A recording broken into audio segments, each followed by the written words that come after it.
Savanna জানালার বাইরে এমন কিছু একটা দেখতে পায় যা তার রক্তহীন করে দেয়। বাবা, জানালার বাইরে একটা লোক দাঁড়িয়ে আছে, খুব অদ্ভুত, নোংরা একটা স্যুট পরা, কালো টাই আর মাথাটা চেন দিয়ে বাঁধা একটা ব্যাগ দিয়ে ঢাকা। লোকটা নড়ছে না, শুধু একদৃষ্টে আমার দিকে তাকিয়ে আছে। ফোনের ওপাশ থেকে বাবার কণ্ঠস্বর বদলে গেল। এক অদ্ভুত আতঙ্ক নিয়ে তিনি বললেন, সাভানা, আমার কথা খুব মন দিয়ে শোনো, খবরদার চোখ সরাবে না, ওর দিক থেকে একদম দৃষ্টি সরাবে না, আমি 10 মিনিটের মধ্যে আসছি। সাভানা ভয় পেয়ে জিমকে ডেকে সব দরজা বন্ধ করতে বলে। জিম প্রথমে ইয়ার্কি করলেও জানালার বাইরের সেই বিভৎস অবয়বটি দেখে সেও জমে যায়। সাভানাপাকে বলে, তুই তাকিয়ে থাক, আমি গিয়ে দরজাগুলো লক করছি, বাবা বলেছে ওর দিক থেকে চোখ সরানো যাবে না। কিন্তু ফিরে এসে সাভানা যা দেখল তা আরও ভয়াবহ। জিম বলল, লোকটা এখনও সেখানেই দাঁড়িয়ে আছে, কিন্তু সাভানা তাকে আর দেখতে পাচ্ছে না।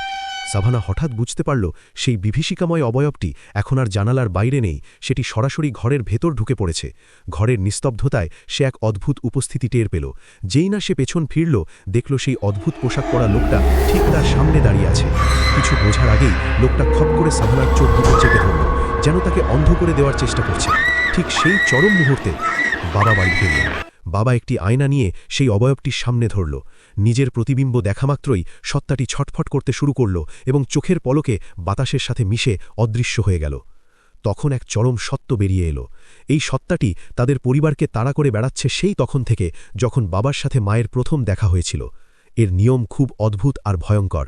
তুমি যতক্ষণ এর দিকে তাকিয়ে থাকবে সে স্থির থাকবে, কিন্তু যেই মুহূর্তে তুমি চোখের পলক ফেলবে বা দৃষ্টি সরাবে সে তোমার আরও কাছে চলে আসবে।